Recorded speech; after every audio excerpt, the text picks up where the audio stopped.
क्यों मनाते हैं गणेश चतुर्थी? क्या है इसके पीछे की कहानी? और जानते हैं इसका महत्व आज के ये वीडियो में। श्री शिवाय नमस्तुभ्यम। सभी भक्तजनों को मेरा प्यार भरा नमस्ते। दोस्तों, हमारे देश भारत को त्योहारों का देश कहा जाता है। यहाँ पर हर उत्सव अपने साथ भक्ति, खुशी, उत्साह लेकर आता है। इन्हीं में से एक है गणेश चतुर्थी, जिसे पूरे देश में धूमधाम से मनाया जाता है। गणेश चतुर्थी को विनायक चतुर्थी के नाम से भी जाना जाता है। ये जरूरी हिंदू त्योहारों में से एक है। खास करके महाराष्ट्र में इसे बड़ी धूमधाम से मनाया जाता है। यह त्योहार भगवान गणेश के जन्म का प्रतीक है, जिन्हें बुद्धि, समृद्धि और शुभ भाग्य का देवता माना जाता है। आपको बता दें कि ये उत्सव 10 दिनों तक चलता है, जिसकी शुरुआत भाद्रपद माह के शुक्ल पक्ष की चतुर्थी से होती है और समापन अनंत चतुर्दशी पर होता है। लेकिन क्या आपने कभी सोचा है कि गणेश चतुर्थी 10 दिनों तक ही क्यों मनाते हैं? क्यों मनाई जाती है गणेश चतुर्थी? और गणेश चतुर्थी कब मनाते हैं, क्यों मनाते हैं और इसका महत्व क्या है? हर साल अपने घर में गणेश जी की स्थापना करना, फिर नारे लगाते हुए गणेश अनंत चतुर्दशी के दिन उनको विदा करना, ये तो हम सभी जानते हैं। पर क्या आपको इसके पीछे का रहस्य पता है? इसके पीछे की पौराणिक कथा मालूम है? अगर नहीं, तो ये वीडियो अंत तक जरूर देखिए और चैनल को सब्सक्राइब करें और कमेंट में गणपति बाप्पा मोरिया जरूर लिखें। गणेश चतुर्थी हिंदू धर्म में मनाए जाने वाला एक खास त्योहार है। वैसे तो इसे हर राज्य में बड़ी धूमधाम से मनाते हैं, लेकिन महाराष्ट्र में मनाए जाने वाला ये सबसे बड़ा त्योहार है। गणेश चतुर्थी को गणेश जी के जन्म उत्सव के रूप में भी मनाया जाता है। माना जाता है कि इसी दिन भगवान गणेश का जन्म हुआ था।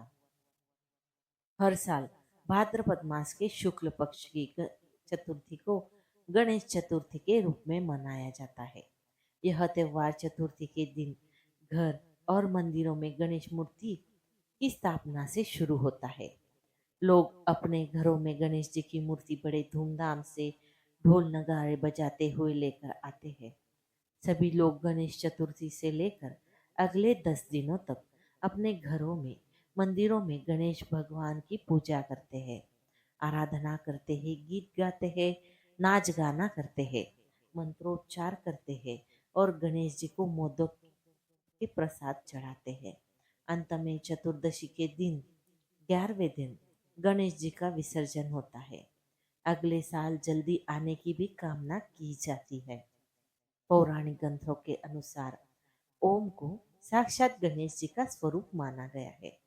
जिस प्रकार प्रत्येक शुभ काम करने से पहले गणेश भगवान का पूजन होता है, उसी प्रकार हर मंत्र से पहले ओम लगाने से उस मंत्र का प्रभाव कई गुना बढ़ जाता है। लेकिन क्या आप जानते हैं गणेश चतुर्थी मनाने की वजह क्या है? हमारे धर्म ग्रंथों के अनुसार महर्षि वेदव्यास ने महाभारत की रचना की, लेकिन पूरी महाभारत लिखना उनके बस में नहीं था। तो फिर महर्षि वेदव्यास ने महाभारत की रचना के लिए गणेश जी का आह्वान किया। वैसे तो गणेश चतुर्थी को लेकर एक मान्यता यह भी है कि भाद्रपद मास की चतुर्थी को गणेश जी ने महाभारत लेखन आरंभ किया था। लेकिन अब महर्षि वेदव्यास ने महाभारत को लिपिबद्ध करने के लिए गणेश जी की प्रार्थना की। गणेश जी ने कहा, इसे तो मैं लिख कर दूंगा, लेकिन जब लिखना शुरू करूंगा तो कलम नहीं रुकूंगा, और यदि कलम रुक गई तो मैं लिखना बंद कर दूंगा।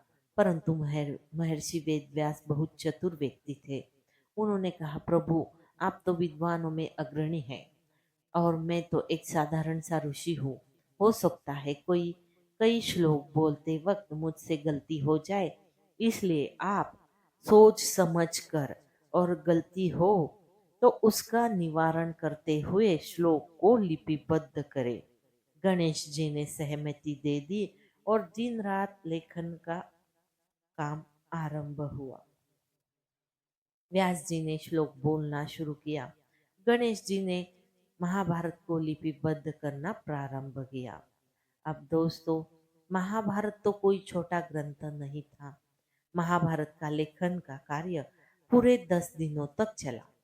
इन 10 दिनों में गणेश जी एक ही स्थान पर बैठकर महाभारत को लिखते रहे। अब आप भी सोचिए, यदि आप ही एक ही स्थान पर बैठकर पूरे 10 दिनों तक एक ग्रंथ लिखेंगे तो आपकी क्या हालत होगी। 10 दिनों तक एक ही स्थान पर बैठने के कारण गणेश जी का पूरा शरीर जड़त्व हो गया, मतलब जम गया, और शरीर पर धूल मिट्टी की परत जमा हो गई। तब 10 दिन के बाद गणेश जी ने सरस्वती नदी में स्नान किया और अपने शरीर पर जमी धूल और मिट्टी को साफ किया। और इसलिए गणेश चतुर्थी के दिन गणेश जी को स्थापित किया जाता है और 10 दिन मन वचन कर्म भक्ति भाव से उनकी उपासना करके अनंत चतुर्दशी के दिन उनको विदा किया जाता है। ऐसा माना जाता है कि इस दिन भगवान गणेश जी अपने भक्तों को आशीर्वाद देने के लिए स्वयं पृथ्वी पर उतरते हैं और जो कोई इस दौरान उनकी पूजा करता है उस पर अपनी कृपा जरूर बनाए रखते हैं। अब दूसरी कथा शिव पुराण के अनुसार है, जो कि एक दिन देवी पार्वती कैलाश पर्वत पर अपने घर स्नान की तैयारी कर रही थी। वे किसी प्रकार की बाधा नहीं चाहती थी, इसलिए उन्होंने अपने पति शिव के बैल यानी कि नंदी महाराज को द्वार पर पहरा देने के लिए बिठाया और कहा कि किसी को अंदर आने मत देना। नंदी ने पार्वती की इच्छा पूरी करने के इरादे से निष्ठापूर्वक अपना पदभार ग्रहण किया। लेकिन जब शिव जी घर आए और स्वाभाविक रूप से अंदर आना चाहते थे तो नंदी को उन्हें जाने देना पड़ा, क्योंकि वे पहले शिव के प्रति वफादार थे। पार्वती इस अपमान पर क्रोधित हुई, लेकिन उससे भी ज्यादा इस बात पर कि नंदी जितना शिव के प्रति वफादार थे उतना कोई उनके प्रति नहीं था। इसलिए अपने शरीर से हल्दी का लेप निकाल कर उसमें प्राण फूंक कर उन्होंने गणेश जी की रचना की और उन्हें अपना वफादार पुत्र घोषित किया।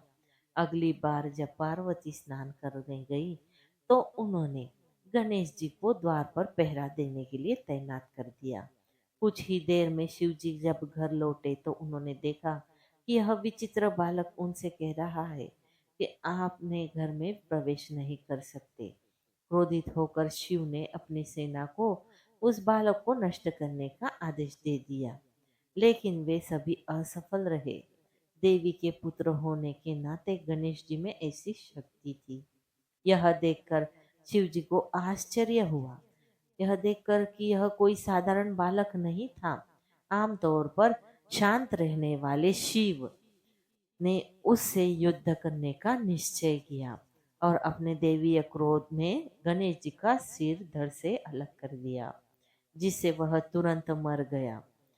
जब माता पार्वती को यह बात पता चली तो वह इतनी क्रोधित और अपमानित हुई कि उन्होंने पूरी सृष्टि को नष्ट करने का निश्चय कर लिया।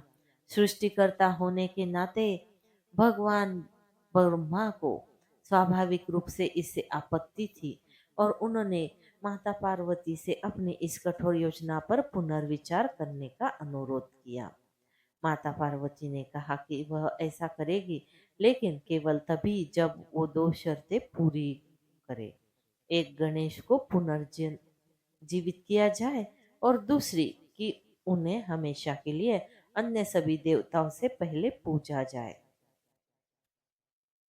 शिव अब शांत हो चुके थे और उन्हें अपनी गलती का एहसास हो गया था, इसलिए उन्होंने पार्वती की शर्तें मान ली। उन्होंने ब्रह्मा जी को आदेश दिया कि वे जिस भी प्राणी के सामने से गुजरे उसका सिर काट कर ले आए, जिसका सिर उत्तर दिशा की ओर हो। भगवान ब्रह्मा शीघ्र ही एक बलवान हाथी का सिर लेकर लौटे, जिसे शिव ने गणेश के धड़ पर लगा दिया और उनमें नई जान फूंकते हुए उन्होंने गणेश को अपना पुत्र घोषित किया और उन्हें देवताओं में श्रेष्ठ और सभी गणों के स्वामी गणपति का दर्जा दिया। गणेश चतुर्थी का 10 दिनों का उत्सव गहरी आध्यात्मिक और सांस्कृतिक महत्व रखता है। इसके पीछे कुछ कारण माने जाते हैं। दिव्यता का प्रतीक, इन 10 दिनों को धरती पर भगवान गणेश की उपस्थिति का प्रतीक माना जाता है। भक्त मानते हैं कि इस समय गणेश जी उनके घर आते हैं, आशीर्वाद देते हैं और सभी बाधाएं दूर करते हैं। आध्यात्मिक विकास भी, ये 10 दिन आध्यात्मिक शुद्धि और साधना का अवसर माना जाता है। लोग पूजा, भक्ति और प्रार्थना से गुस्सा, लालच, जलन जैसी बुरी आदतों से छुटकारा और शांति पाने की कोशिश करते हैं। इन दिनों लोग रोजाना पूजा और आरती करते हैं, साथ ही भगवान गणेश जी को प्रसाद जैसे मोदक, लड्डू अर्पित करते हैं। घरों और पंडालों में गणेश जी की मूर्ति स्थापित की जाती है और पूरा वातावरण भक्ति से भर जाता है। 10वें दिन यानी कि अनंत चतुर्दशी को गणेश जी की प्रतिमा का जल में विसर्जन किया जाता है। ये जन्म और मृत्यु के चक्र का प्रतीक होता है। ये हमें याद दिलाता है कि हर किसी को एक दिन प्रकृति में ही समा जाना है। आपको ये भी बात बता दें कि ये उत्सव लोगों के एक साथ लाने का काम करता है। 10 दिनों को हर कोई मिलजुल कर पूजा पाठ, उत्सव और भक्ति में भाग लेता है। गणेश जी से मिलने वाली सीख, गणपति बापा का रूप और उनका व्यक्तित्व हमें जीवन की अहम बातें सिखाता है। आपको भी इन्हीं अपने जीवन में उतारने की कोशिश करनी चाहिए। गणेश जी का ये उत्सव हमें ज्ञान का महत्व भी देता है। गणेश जी का बड़ा सिर बुद्धि और ज्ञान का प्रतीक है, जो हमें सीखते रहने की प्रेरणा देता है। उनके बड़े कान हमें अच्छा श्रोता बनने और धैर्य रखने की सीख देते हैं। शक्तिशाली होने के बावजूद गणेश जी विनम्र माने जाते हैं। उनकी आंखें हमें लक्ष्य पर केंद्रित रहने और नम्र बने रहने का संदेश देती है। माता पिता के प्रति उनका प्रेम हमें परिवार और बड़ों का सम्मान करने की सीख देती है।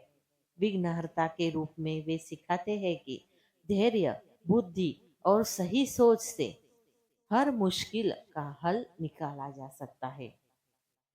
गणेश जी का आधा मानव और आधा हाथी का रूप हमें भौतिक और आध्यात्मिक जीवन में संतुलन बनाए रखने की याद दिलाता है।